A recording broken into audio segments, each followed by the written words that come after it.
Fear number 4, almost forgot it. Fear number 4 is, Heather, I've been doing so well, I'm afraid that I'm gonna waste time doing this maintenance break. I could be chugging right along with my weight loss.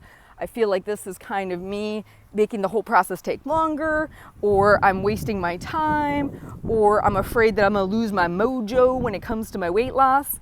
And what I want to remind you, if you've been paying attention to me at all, if you've listened to one episode of the show, if you've listened to one webinar, what you hopefully are getting from my message, fingers crossed, is that it's less important how fast you lose this weight. It really is. If it took you an extra 6 months to a year to lose this weight, irrelevant in the grand scheme of things.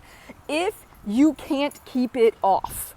So going back to what I just said a minute ago on number 3, every moment you can practice maintaining a weight where you are right now, even if it's not the final destination, is never a waste of time. It is an investment of time.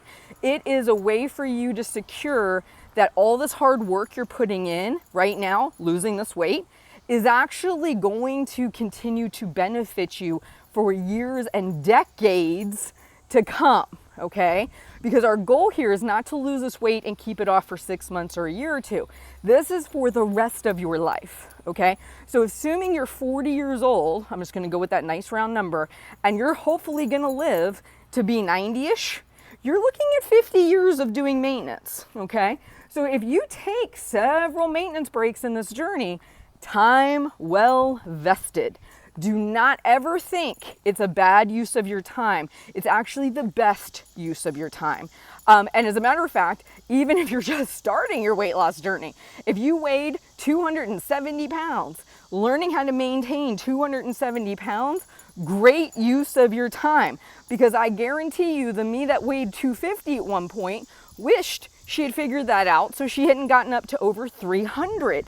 You see how that works? Over time, if you have an eating issue and you can't seem to get your weight in control, learning how to maintain at a much higher weight is a good use of your energy, because guess what? Over the years, the decades, the weight will only go up if you don't learn how to maintain where you are now. So that was my last fear, fear number 4. Now, on to the plan.